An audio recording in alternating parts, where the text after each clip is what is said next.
Ich mache Schluss mit Gas im Camper und deswegen muss dieses Teil hier auch raus. Wie das alles funktioniert, Induktion hier in der Küchenplatte, generell eine neue Küchenplatte hier überhaupt mal reinzulegen, neues Waschbecken, all das in diesem Video mit meinen ganzen Erfahrungswerten, mit Vor- und Nachteilen.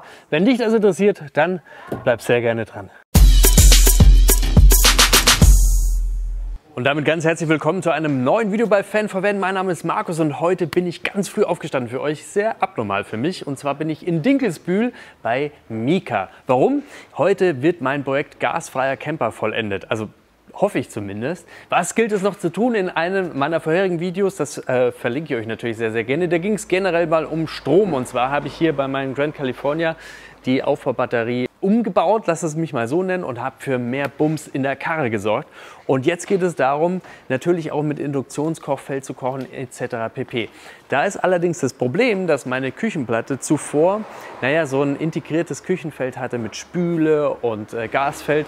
Und dem sage ich jetzt den Kampf an, denn das brauche ich ja alles nicht mehr. Und in diesem Atemzug werde ich auch gleich die komplette Küchenplatte erneuern, sodass ich einen kleinen neuen Design-Touch in meinem Fahrzeug erwarte. Und wenn ich sage, ich mache das alles, dann lüge ich euch hier wirklich völlig ins Gesicht, denn da lasse ich mir helfen.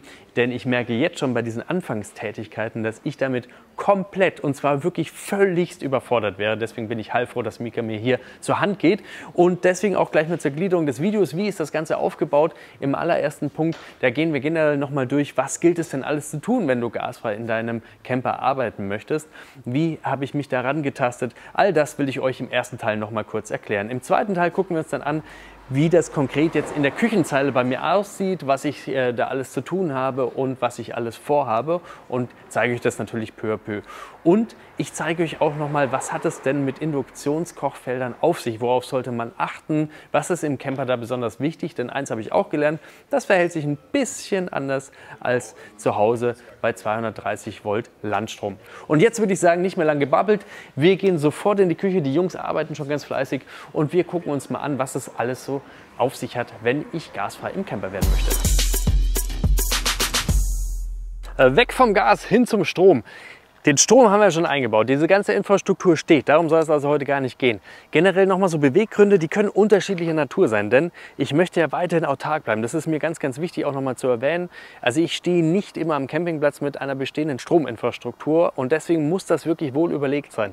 Ich habe auch auf dem Dach gar nicht so viel Platz, dass ich da so viel Solar draufballern kann. Ich habe aber wiederum den Vorteil, dass ich nicht normaler Urlaubscamper bin, sondern ich bin Businesscamper. Das heißt, ich bin auch sehr viel auf der Straße unterwegs, weil ich meine Geschäftsreisen komplett eingetauscht habe gegen Flugzeug und Auto und Hotel in den Camper, und deswegen fahre ich natürlich auch viel und dabei generiere ich auch wieder viel Strom. Also das sind alles Punkte, die natürlich auch in diese Entscheidungsfindung mit einfließen müssen.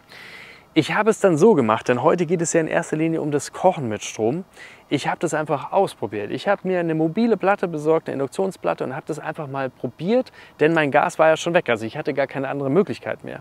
Jetzt muss man auch dazu sagen, ich koche keine 4-Gänge-Menüs für 5 Personen jeden Abend, sondern wenn ich unterwegs bin, dann koche ich mir ein Wasser auf, ich mache mir ein paar Nudeln, also ich mache so super einfache Gerichte. Und summa summarum koche ich nicht sehr viel und das begünstigt natürlich auch nochmal extrem diese Entscheidung. Und ich wollte einfach mal gucken, ob ich mit dieser mobilen Platte zurechtkomme. Und nach jetzt einem Jahr muss ich wirklich sagen, ja, ich komme damit zurecht und es hat für mich immer funktioniert. Ja, und so gibt es dann eben am Ende ganz viele Kriterien, anhand deren du entscheiden kannst, willst du vom Gas wirklich weg hin zum Strom. Ein ganz großer Punkt ist ja auch das Thema Sicherheit. Viele Leute fühlen sich einfach mit Gas sehr unwohl, wobei ich auch gleich da dazu sagen muss, ob jetzt eine Gasflasche explodiert oder eine Lithiumbatterie, das tut am Ende beides richtig weh. Und dann gibt es natürlich noch viele weitere Überlegungen vom Gas weg hin zum Strom. Wenn du dann aber da sicher bist, dass du das machen möchtest, dann gilt es eben einiges zu beachten. Eines war eben generell mal der Umbau, Gas komplett eliminieren und meine Strominfrastruktur entsprechend einbauen. Darum soll es aber heute, wie schon mehrfach erwähnt, nicht gehen, sondern bei mir geht es heute noch mal um was anderes, und zwar um das Kochen, um die Küchenplatte hier generell oder um die Küchenzeile, denn bei so einem Standardfahrzeug, wie ich es hier habe, ist natürlich in der Regel immer ein Gasherd mit verbaut. Ja, und hier sieht man es jetzt ganz gut. Das war also vorher mein Modul, das ich verbaut hatte. Und dieser ganze Teil, der ist eigentlich voll unnütz bei mir, wenn ich nicht mit Gas arbeiten möchte. Und man sieht ganz gut, wie viel Platz ich hier verbrauche, wie das alles aufgebaut ist. Alles nice. Aber wie gesagt, wenn du kein Gas mehr im Fahrzeug hast, hat das auch überhaupt keine Berechtigung mehr. Auf der anderen Seite, das einfach weg zu ignorieren und mit der mobilen Platte, wie ich es bisher gemacht habe, ist auf Dauer auch keine Lösung, denn ich weiß nicht, welche Erfahrungen ihr habt, aber hier wirklich drauf zu arbeiten, auf diesem Glas, das macht nicht wirklich Spaß. Also das wollte ich dann alles nicht mehr. Als ich mir dann wirklich hundertprozentig sicher war, okay, ich bleibe beim Strom, habe ich mir gedacht, okay, jetzt will ich auch eine neue Küchenplatte haben und möchte hier automatisch Induktion mit integrieren.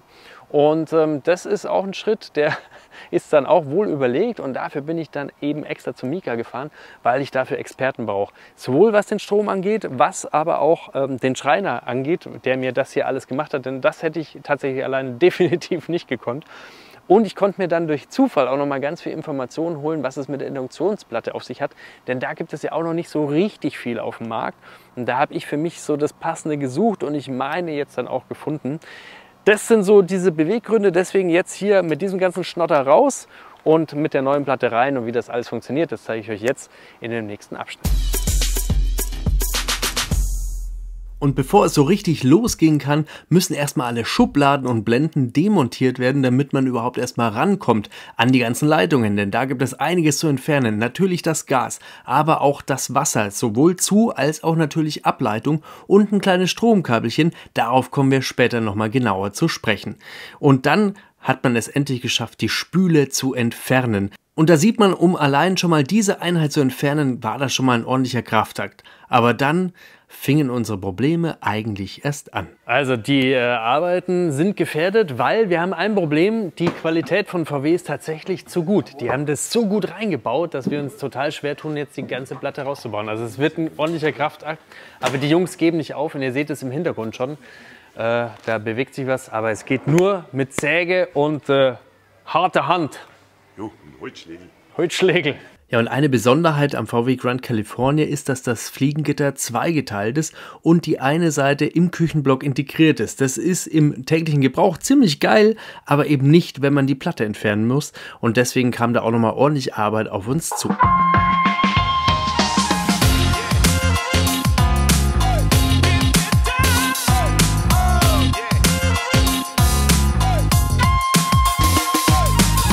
Geschafft. Die alte Platte ist raus und das, ihr habt es gesehen, war nicht so einfach. Hier ist die neue Platte, aber die alte ist noch sehr elementar wichtig für uns. Warum? Weil wir sie als Schablone nehmen werden, um genau herauszufinden, wie wir die neue Platte, also den Rohling, den wir jetzt hier haben, nochmal auszuschneiden. Dafür dient uns diese Platte jetzt als Schablone und dann gilt es ja auch noch zu gucken, wo platzieren wir die neuen Gegenstände. Also zum Beispiel die Heizplatte, also die das Induktionskochfeld, aber auch das neue Waschbecken, die Armatur.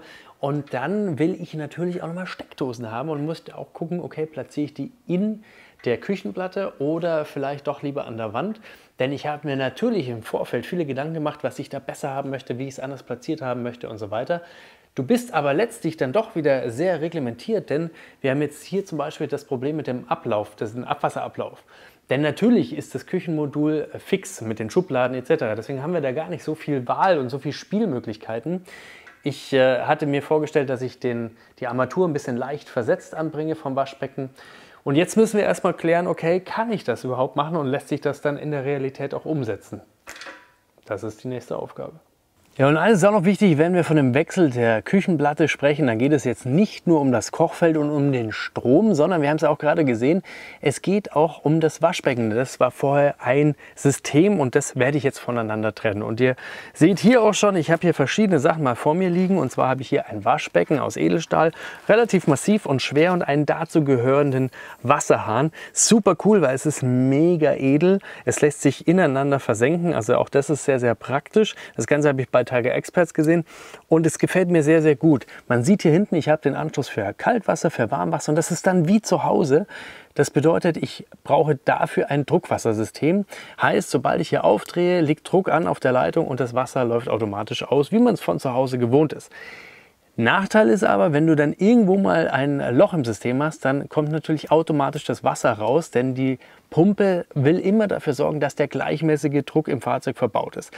Das kommt jetzt nicht häufig vor, da muss man jetzt nicht großartig Angst haben, aber ich bin halt ein Schisser, deswegen bleibe ich bei der Standardvariante. Das bedeutet bei mir, ich habe eine Tauchpumpe verbaut und jetzt sieht man hier auch schon bei dieser Armatur, das ist ein bisschen was anderes. Ich habe hier wiederum einen Anschluss für Warmwasser, einen Anschluss für Kaltwasser und eben auch diese zwei Drähte. Warum? Denn hier ist ein Mikroschalter verbaut. Sobald ich Wasser haben möchte, also aufdrehe, sagt der Schalter der Pumpe, hey, hör mal zu, Pumpe, geh du mal bitte an. Erst dann fängt die Pumpe an zu arbeiten. Das bedeutet, der Nachteil bei diesem System ist, dass das Wasser immer so ein bisschen verzögert kommt. Meiner Meinung nach ist das aber irgendwie zu vernachlässigen. Ich kann euch das gleich nochmal zeigen. Bei mir funktioniert das eigentlich hervorragend. So, das sind also diese zwei gravierenden Unterschiede. Jetzt habe ich mich aber für ein komplett anderes Waschbecken entschieden, denn ich wollte das alles ein bisschen stylischer haben. Das beruht auch darauf, dass ich sehr kalkhaltiges Wasser habe, da wo ich herkomme. Und insofern sieht man da immer schnell die Kalkflecken. Deswegen wollte ich unbedingt ein innen weißfarbenes Waschbecken haben, weil ich die Erfahrung gemacht habe, dass man dort den Kalk eben nicht so schnell sieht. Und auf der anderen Seite habe ich mir gedacht, aber rein weiß passt eigentlich gar nicht mehr so gut zu meinem Konzept, gerade eben mit der neuen Induktionsplatte, die ist ja dann komplett in schwarz. Das bedeutet, ich habe mir ein Waschbecken rausgesucht, das schwarz-weiß ist, von außen schwarz und zwar auch rund, und das will ich dann nur so zur Hälfte einlassen in die Küchenplatte. Und dazu passend eigentlich genau dieselbe Armatur, nur eben auch in mattschwarz. Und mir gefällt das sehr, sehr gut. Am Ende gibt es da eine riesen Auswahl, aus der ihr aussuchen könnt. Ich verlinke euch das natürlich auch sehr, sehr gerne mal. Und da sind die Geschmäcker unterschiedlich, das ist auch völlig in Ordnung. Deswegen kann sich da jeder raussuchen, was ihm am besten gefällt. Schreibt ihr doch mal in die Kommentare, wie euch mein Szenario hier gefällt. Also, was will ich euch mitgeben? 2, 3 Sachen sind sehr entscheidend. Und zwar einmal musst du dir darüber im Klaren sein, okay, hast du ein Druckwassersystem oder arbeitest du mit Tauchpumpe? Möchtest du es ändern oder nicht? Dementsprechend musst du dir natürlich auch die Armatur aussuchen. Wenn du es komplett ändern musst, musst du auch natürlich daran denken, dass das Ganze dann auch dein Badezimmer zum Beispiel betreffen wird. Das nächste Thema ist dann auch hier das Spülbecken. Und zwar müsst ihr nicht nur gucken, dass es von der Größe her reinpasst in eure neue Küchenplatte, sondern ihr müsst auch unbedingt darauf achten, dass es von der Tiefe her funktioniert. Deswegen bin ich hier ein bisschen zweigleisig gefahren, weil ich noch nicht wusste, wie viel Tiefe habe ich denn wirklich, weil so ein Küchenblock hat halt noch niemand so wirklich geöffnet, zumindest nicht so, dass man darüber im Internet viel gesehen hätte. Deswegen konnte ich mich da nicht so informieren und musste einfach ein bisschen ausprobieren. Aber das sind eben die 2 wichtigsten Sachen, auf die ihr achten müsst. Nebst natürlich, dass es euch am Ende gefallen muss. Und als klar war, welches Waschbecken, welche Armatur und welches Kochfeld, auf das komme ich übrigens gleich nochmal zu sprechen, verwendet wird und vor allem, wo diese Sachen positioniert werden, ging es dann los mit dem Zuschnitt und der Bearbeitung der Holzplatte. Jochen hat dafür gesägt, gefräst, geschliffen, geölt und noch vieles.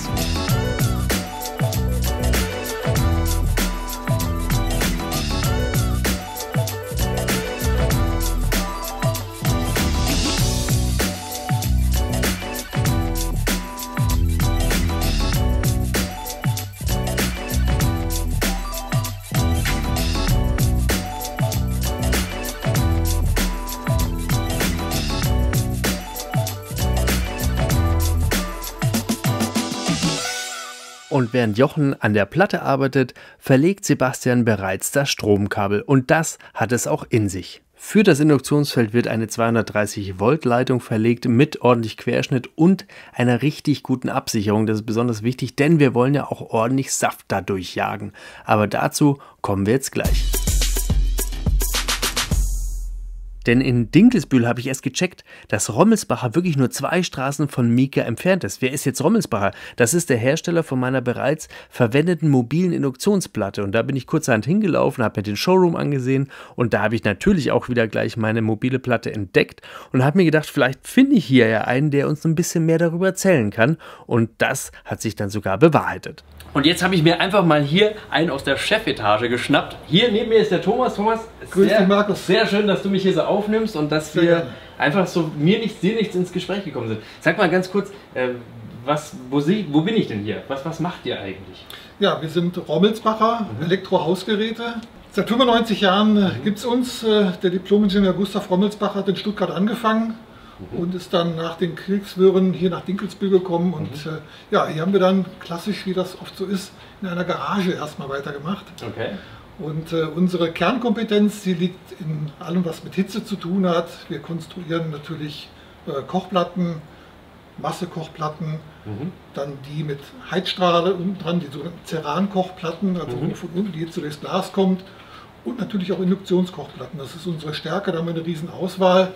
Und um die soll es ja heute auch gehen. Genau. Der Campermarkt ist ja auch speziell. Diese Geräte, die unterliegen ja auch speziellen Anforderungen durch Rütteln, Schütteln, was alles so im Fahrzeug vorkommt, durch Temperaturschwankungen. Also da sollte ich nicht eine 0815 Platte nehmen, sondern sollte ich mir schon bei der Konstruktion, so wie wir das hier auch machen, schon überlegen, wie muss denn die Beschaffenheit sein, vor allem auch in der Elektrizität. Und da gibt es ja nochmal ganz spezielle Dinge, wo man darauf achten muss. Naja, zumal, also bei mir, ich bin jetzt das beste Beispiel, bei mir geht es ja darum, ich möchte ja nicht immer an Landstrom kochen, sondern ich möchte ja autark kochen. Das bedeutet, auch da haben wir schon wieder ganz andere Leistungsstufen, die ich einstellen können muss. Also so eine handelsübliche Platte ist dann wahrscheinlich nicht immer das Beste. Oder anders formuliert, man könnte es viel besser optimieren, dass ich viel mehr Spaß habe und mir am Ende was Tolles zu essen machen kann, aber trotzdem meinen Akku ein bisschen sparen kann. Das soll ja der Sinn der Sache sein. Es soll überhaupt auch funktionieren. Also so eine Kochplatte, die funktioniert ja in dem Moment, dass ich ein- und ausschalte. Das ist die sogenannte Hysterese. Die taktet also, das heißt, ich gebe Strom rein, mache den Strom wieder aus und schalte ihn wieder ein. Und diese Hysterese, die sollte möglichst nicht immer null und volle Leistung sein, sondern wenn ich die Temperatur erreicht habe, nur noch so kleine Schwankungen haben, denn sonst sagt irgendwann der Wechselrichter im Fahrzeug, das wird mir alles zu anstrengend, ich mache mal Pause. Ja, und jetzt seht ihr schon, so sind wir einfach so ein bisschen ins Gespräch gekommen, ne? Und dann hat sich da, ich möchte jetzt nicht sagen, gleich ein Entwicklungsprojekt bei euch ergeben, aber man darf schon so viel verraten, wir werden mal zusammen ein bisschen was kreieren, oder? Dass dann mal was rauskommt. Ich darf jetzt schon mal ein bisschen testen, dann bauen wir jetzt den Prototypen einfach mal von euch ein. Und kann man sagen, ab wann wir oder ihr rechnet, dass man was auf dem Markt findet von euch? Also wir haben uns vorgenommen, aufgrund der Tatsache, dass wir im Campermarkt ja schon bedingt aktiv sind mit den Einzelkochplatten, die wir auch haben, die freistehenden, ja, so kam und ich auch so Dampfdruckkoch dann, du kennst den Hans vielleicht von uns. Ja, ich habe ihn unten gerade gesehen. Ja, genau. Ja, voll cool. Also der Campermarkt ist uns nicht verschlossen geblieben, zumal ich selber auch Camper bin. Und ich habe mir auch vorgenommen, mein eigenes Wohnmobil gaslos zu machen im nächsten Jahr. Das ist eine gute Idee. Das heißt aber auch im nächsten Jahr sollte auch was Passendes da sein, was wir da einbauen können. Und das ist der Plan. Also ich sage jetzt einfach mal, um den Druck zu erhöhen, sage ich ganz frech, so früher 24 haben wir was zu erwarten von euch. Okay, auf welcher Messe sehen wir uns dann? Gut, wenn wir es ganz hart machen, dann CMT, weil die ist gleich die 2. Januarwoche, glaube ich. Aber na gut, wir gucken mal. Nein, aber also lieber, glaube ich, wartet man noch mal ein paar Wochen länger und hat danach ein tolles Produkt, gerade wenn man so mit Einfluss nehmen kann. Und ich wäre jetzt auch mal so frech und würde einfach mal sagen, schreibt ihr super gerne in die Kommentare, was habt ihr für Anforderungen an so eine Induktionsplatte, wenn ihr mit dem Camper unterwegs seid. Und da fängt es, glaube ich, schon bei den Abmessungen an. Kocht ihr mit 1 oder mit 2 Kochfeldern oder 3 oder 4? Keine Ahnung, schreibt das alles unten in die Kommentare. Welche Leistungsstufen wären für euch interessant? Also ich weiß gar nicht, wo man anfangen könnte. Vielleicht 1000 Watt ist wahrscheinlich fast zu niedrig, ne? Ja, so in dem Bereich. So in dem Bereich. Also all das, alle Infos, alle Gedanken, die ihr dazu habt, teilt die mit uns, weil wenn es richtig geil läuft, dann können wir das ja in die Entwicklung hier noch mit einfließen lassen. Sehr gerne, das hilft uns mit Sicherheit. Ja, und wir könnten mit ein Teil sein, finde ich sehr schön. Ja. Du, aber jetzt nochmal, also ich habe jetzt verstanden, ihr entwickelt hier, produziert ihr auch tatsächlich hier? Ja, also wir entwickeln, wir konstruieren, man sieht das auch so ein bisschen an dem Bildschirm hier, das ist eine Konstruktionszeichnung und wir produzieren auch hier in Dinkelsbühl. Gucke ich mal ein bisschen. Darf ich euch da mal über die Schultern schauen? Na, sehr gerne doch. Ja geil, da schaue ich mich mal um. Und ihr macht jetzt gleich wieder weiter und zwar sehen wir uns jetzt dann hoffentlich beim Einbau der Kochplatte.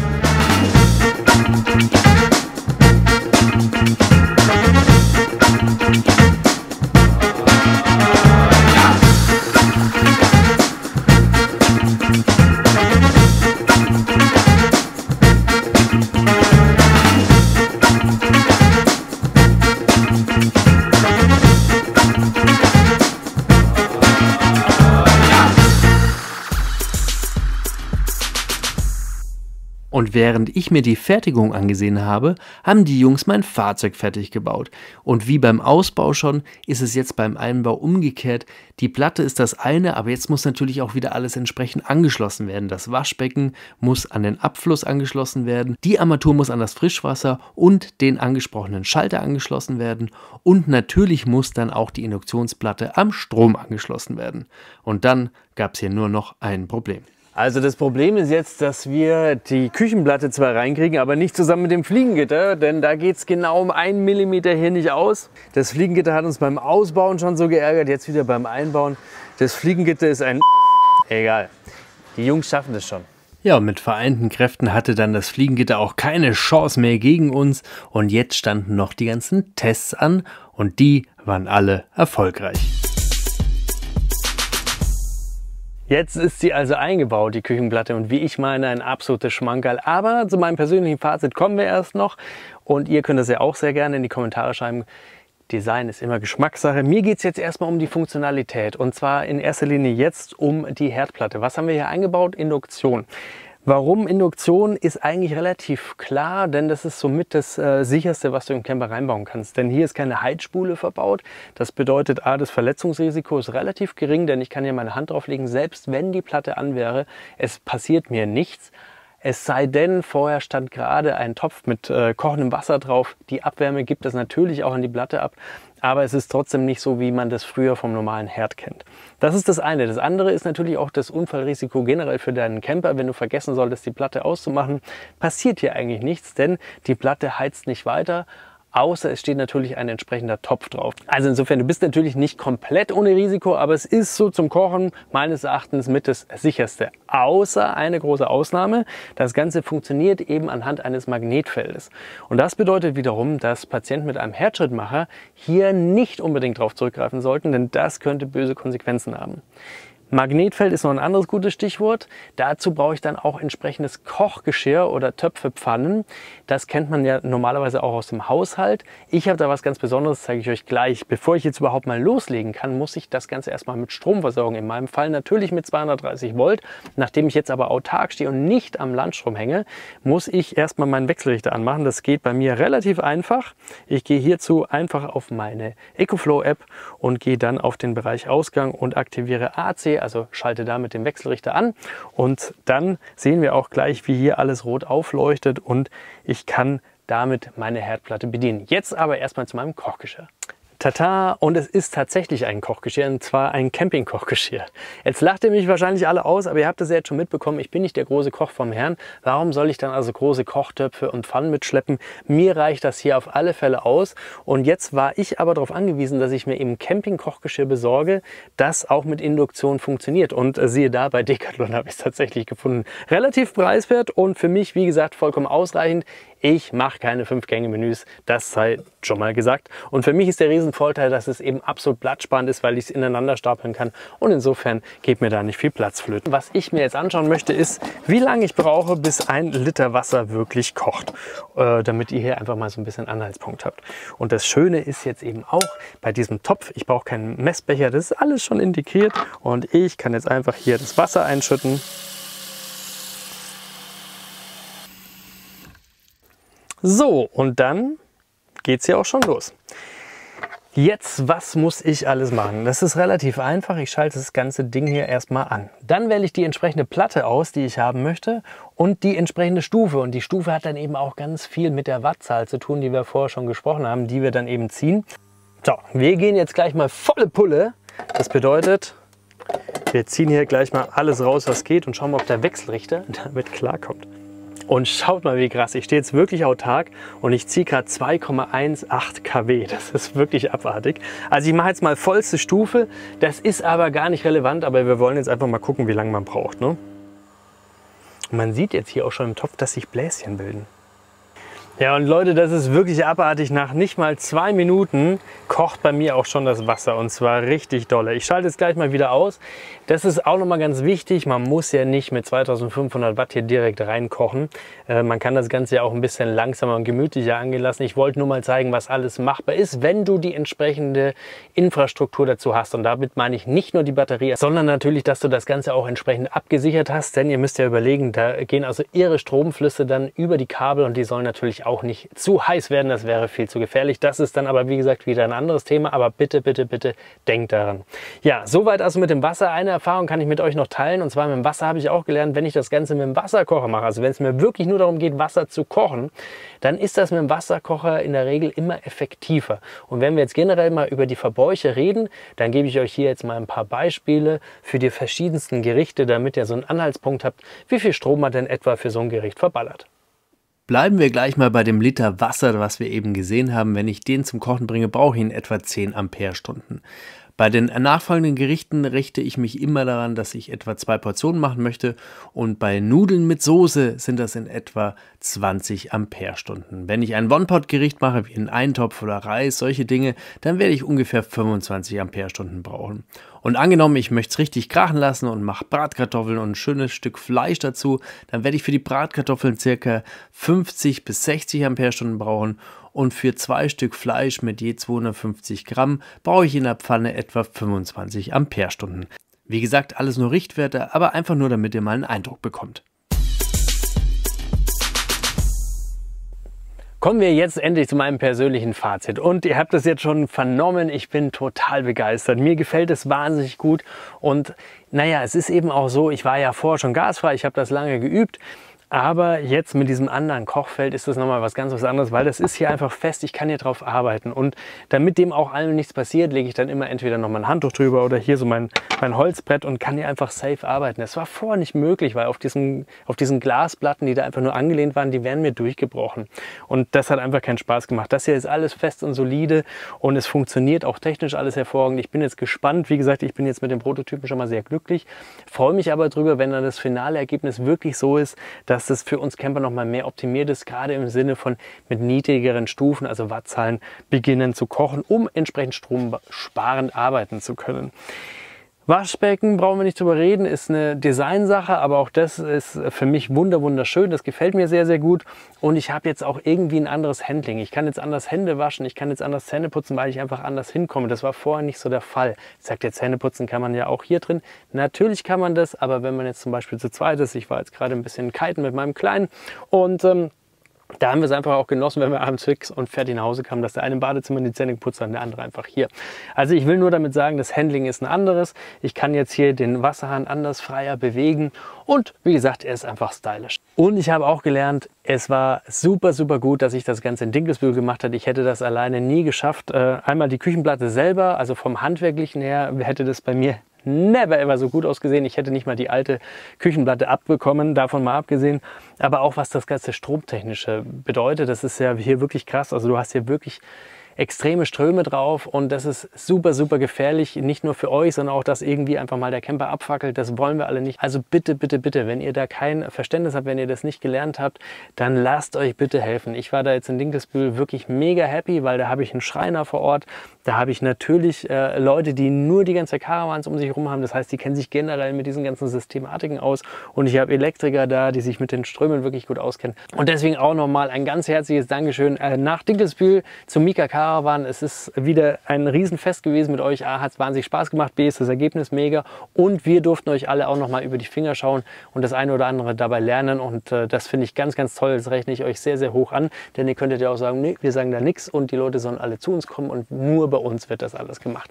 Dem ist nicht so. An der Stelle herzlichen Dank fürs Teilen. Finde ich mega. Ja, und eines, das will ich auch noch mal vorweg sagen. Wenn ihr jetzt sagt, ihr seid eigentlich mit eurem Fahrzeug absolut glücklich, aber euch gefällt es wahnsinnig gut, ihr müsst dazu nicht unbedingt die Küchenplatte rausreißen. Ich habe mal mit meinem Kumpel Benny gesprochen, dem alten Folierer, und der hat gesagt, naja, so ein Ergebnis würde man auch mit der alten Platte hinbekommen, wenn man sie entsprechend foliert.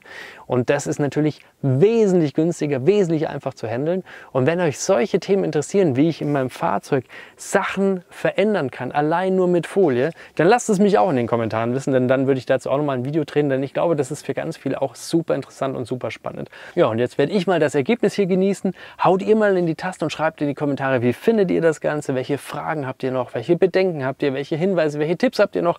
Lasst uns alle dabei teilhaben, das hilft uns in Summe natürlich allen. Die wichtigsten Themen und auch Kommentare werde ich dann wieder auf meiner Blogseite zusammenfassen. Da könnt ihr auch nochmal einzelne Informationen abgreifen. Seht dann auch nochmal Updates, wenn die neue Herdplatte natürlich draußen ist. Da wird es dann vielleicht auch nochmal ein Video geben. Müssen wir mal gucken, wie wir das Ganze machen.